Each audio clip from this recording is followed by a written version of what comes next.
ہمارے لیے یا آپ کے لیے ایک ایک نیکی بہت کمی دکھائی دیتی ہے، لیکن آخرت میں ایک ایک نیکی کروڑوں کا درجہ رکھے گی۔ ایک ایک نیکی کے لیے لوگ جہنم میں جا کے جلے گا، ایک ایک نیکی کے لیے انسان جنت میں پہنچ جائے گا۔ حضرت عیسیٰ علیہ نبینا علیہ الصلوۃ والتسلیم، حضرت موسیٰ علیہ نبینا علیہ الصلوۃ والتسلیم کا ایک واقعہ ہے کہ ان کے دور میں حضرت موسیٰ علیہ السلام اپنے دور میں اپنے دو ماننے والے کو ملک شام کے ایک علاقے میں بھیجا ہوگا کہ وہاں جا کے دعوت و دین کی تبلیغ کرو، دعوت دو، لوگوں کو کلمہ پڑھاؤ، دین سکھاؤ، اور دین میں جو باتیں فرض ہے وہ بتاؤ۔ یہ شخص دونوں شخص کو بھیجا۔ جب اس گاؤں میں وہ پہنچے تو وہاں جانے کے بعد سب سے پہلے ایک چرواہ سے ملا، چاہے گائے چرا رہا تھا یا بھینس چرا رہا تھا یا بکری چرا رہا تھا، چاہے جو بھی ہو اس سے ملا۔ جا کے بات ہوئی، ابھی وہ ایمان نہیں لایا تھا، ان لوگوں نے جا کے کہا کہ دیکھو ہم موسیٰ علیہ السلام کے طرف سے آئے ہیں، وہ اللہ کا نبی ہے، ان کو مانو اور جس پوجا تم کرتے ہو اس کو چھوڑ دو۔ یعنی ایک خدا کو مانو، وحدہ لا شریک ہے، اس کے برابر کوئی نہیں ہے، وہی سب کو پیدا کیا ہے، وہی سب کو پالتا ہے، وہی سب کو رزق دیتا ہے، زندہ رکھنا اس کا کام ہے، مارنا بھی اس کا کام ہے، اس کی پوجا کرو، اس کو مانو، ایک وحدہ لا شریک کو مانو۔ اس نے کہا، اس چرواہ نے کہا کہ کوئی تمہارے پاس پروف ہے، ثبوت ہے؟ اس نے کہا ہاں۔ یہ مبلغ جو دو گئے تھے حضرت موسیٰ علیہ السلام کی طرف سے، کہا کہ ہاں میرے پاس پروف ہے۔ اس نے کہا کیا پروف ہے؟ کہا کہ ہم مادر ذات اندھے کو، یعنی جو ماں کے پیٹ سے اندھا بن کے پیدا ہوا ہے، اس کے آنکھ میں ہم روشنی پیدا کر دیتے ہیں۔ اللہ نے یہ طاقت ہمیں دی۔ جو بول نہیں سکتا ہے، چاہے وہ دنیا میں آنے کے بعد گونگا ہو یا ماں کے پیٹ سے بھی گونگا پیدا ہوا ہو، ایسے لوگوں کی زبان ہم عطا کرتے ہیں اللہ کی کرم سے۔ کہا کہ ہاں، وہ چرواہ نے کہا کہ دیکھو میرا ایک بیٹا مدتوں سے بیمار ہے، بہت دن سے بیمار ہے، اس کی تم علاج کرو۔ کہا کہ ٹھیک ہے، اس کے پاس لے چلو۔ وہ چرواہ اپنے گھر لے گئے یہ دونوں مبلغ کو، جو دین کی بات بتانے گئے تھے، شریعت کی بات بتانے گئے تھے، موسیٰ علیہ السلام کا دین بتانے گئے تھے، ان کی شریعت بتانے گئے تھے، اور خدا وحدہ لا شریک کا پرچار کرنے گئے تھے کہ اے لوگوں خدا کو ایک مانو۔ جب اس کے بیٹے کے پاس یہ گئے تو کیا ہوا کہ یہ دونوں شخص اس کے سر پہ ہاتھ پھیرتے ہیں، وہ بیٹا ان کے کھڑا ہو گیا، ان کو شفا مل گئی۔ اب جو ہی وہ بیٹا جو مدتوں سے بیمار تھا، کچھ دن سے بیمار تھا، یہ دونوں مبلغ کا ہاتھ اس کے سر پہ پڑتا ہے، وہ بچہ فوراً اٹھ کے کھڑا ہو جاتا ہے اور مسکرا دیتا ہے۔ یہ خبر جو ہے بجلی کی طرح اس دور میں پھیل گئی، پورے علاقے میں خبر پھیل گئے۔ کچھ ہی دیر کے اندر بیماریوں کا لائن لگنے لگا، کوئی آنکھ سے اندھا ہے، کوئی زبان سے گونگا ہے، کوئی کان سے بہرا ہے، کوئی پیر سے لنگڑا ہے، ایسے لوگوں کی تعداد بے شمار ہو گئی۔ اور یہ لوگ، یہ دونوں مبلغ جو موسیٰ علیہ السلام کی طرف سے گئے تھے، جس کے سر پہ ہاتھ رکھتے ہیں اللہ تعالیٰ اس کو شفا عطا فرما دیتا ہے، جس کو پھونک دیتے ہیں اس کو شفا ملتی ہے، بے زبان آتا ہے اس کو پھونکتے ہیں زبان اس کو مل جاتی ہے، آنکھ سے اندھا ہے اگر اس کو پھونک دیتے ہیں تو اس کی آنکھ میں روشنی آتی ہے۔ اتنے میں ایک شخص آیا اور کہا کہ اگر تم لوگ واقعی دین کی تبلیغ کرنے آئے ہو تو میرے قوم میں ایک شخص ہے جو اندھا دنیا میں آیا ہے، اندھا بن کے آیا ہے، یعنی اس کے اندر آنکھ کی کوئی گولائی اس کے اندر موجود نہیں ہے، پورا ایک دم سمپل ہے، اس کے پاس نہ آنکھ کی کوئی نشانی ہے نہ کوئی جگہ ہے۔ کہا کہ لے چلو اس کے پاس، لے کے گئے۔ لے کے جانے کے بعد ان لوگوں نے، دونوں شخص نے اللہ کی بارگاہ میں دعا کی۔ دعا کرنا تھا کہ اس کے پیشانی میں آنکھ کا نشان ظاہر ہوا، اور وہ دونوں مبلغ نے رب کی بارگاہ میں فریاد کی، مولا تیرے دین کے خاطر آئے ہیں، مولا اس کو اس کی آنکھ میں روشنی دے دے۔ اب اتنا کہنا تھا، ایک مبلغ جو ہے زمین سے مٹی اٹھاتے ہیں، اس کا گولا بناتے ہیں، اس کے پیشانی میں بائیں طرف رکھ دیتے ہیں، دوسرا دائیں طرف رکھ دیتے ہیں، اللہ کی بارگاہ میں فریاد کرتے ہیں، مولا اس کے آنکھ میں روشنی دے دے۔ اتنا کہنا تھا، اس مٹی کے گولے سے روشنی ظاہر ہو، آنکھ مل گئی۔ ایک تو آنکھ کی کوئی جگہ نہیں تھی، پھر بھی آنکھ ملی، روشنی بھی پیدا ہو گئی، اور ان لوگوں کی شہرت بڑھ گئی۔ یہ خبر پھیلتے پھیلتے وقت کے بادشاہ کے ہاں پہنچ گئی۔ بادشاہ کے ہاں پہنچا تو بادشاہ کیا کیا کہ یہ تو دین کی تبلیغ کرتا ہے، ہمارے دھرم کی برائی بھلائی کرتا ہے، لے آؤ اس کو پکڑ کے لے کے آؤ۔ اب پکڑ کے لے کے گئے، لے جانے کے بعد بادشاہ نے ان لوگوں کو 100 پورا مارا، اس کے بعد جیل میں ڈال دیا۔ حضرت موسیٰ علیہ السلام کچھ دن کے بعد ارشاد فرماتے ہیں، اپنے ماننے والوں میں سے جو سردار تھا ان سے کہا کہ دیکھو نا، بادشاہ جو فلاں جگہ کا ہے اس نے میرے ماننے والے کو مارا بھی ہے، پیٹا بھی ہے اور جیل میں ڈال دیا ہے، جاؤ تم اب وہاں تبلیغ کرو، اس بادشاہ کو معاف۔ اللہ کے نبی کا حکم ہے، ان کی امت میں جو سردار تھا ان کو بھیجا گیا، اور جانے کے بعد وہاں جا کے بادشاہ سے کلام کیا اور کہا کہ اے بادشاہ، تجھے خبر ہے تم نے میرے 2 آدمی کو پکڑا بھی ہے اور مارا بھی ہے اور جیل کے اندر قید بھی کیا ہے، تم جتنا جلد ہو سکے اس کو باہر نکالو، اور وہ کیا کہنا چاہتے ہیں اس کی بات سنا جائے، تم نے ایسے کیوں بند کیا۔ بادشاہ اس کو قید سے رہائی دی، سامنے آیا وہ دونوں شخص، جیل سے باہر آیا، آنے کے بعد اس دونوں آدمی نے کہا بادشاہ سے، اے بادشاہ تم نے میری بات سنا نہیں اور مجھے قید میں ڈال دیا، جیل میں ڈال دیا، کم سے کم سن لیا ہوتا، اب سن لو میری بات کہ ہم کیا کہنا چاہتے ہیں۔ اس شخص نے کہا کہ ہم دین کی تبلیغ کرنے آئے ہیں، ہم تمہاری زمین لوٹنے نہیں، فتنہ پھیلانے نہیں، لڑنے کے لیے نہیں آئے ہیں، ہم دین کی تبلیغ کرنے کے لیے آئے ہیں۔ دیکھو خدا ایک ہے، اسی نے سب کو بنایا ہے، تم کو بھی بنایا، ہم کو بھی بنایا ہے، تم کو رزق وہی دیتا ہے، زندہ بھی وہی رکھا ہے، مارنے والا بھی وہی خدا ہے، وہی سب کو پالتا ہے، وہی سب کا پالنہار ہے۔ کہا کہ کوئی ثبوت ہے؟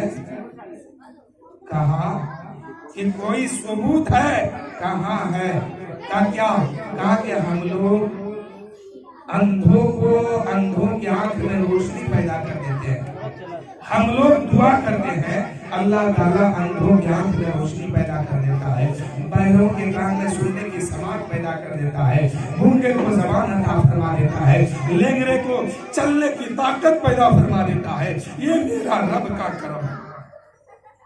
بادشاہ نے کہا کہ کیا تم لوگ مردے کو بھی زندہ کر دیتے ہو یا تمہارا خدا مردے کو بھی زندہ کرتا ہے؟ اس دونوں آدمی نے کہا، تینوں آدمی، اب تعداد 3 کی ہے، تینوں آدمی نے کہا ہے بادشاہ کیسی بات کرتے ہو،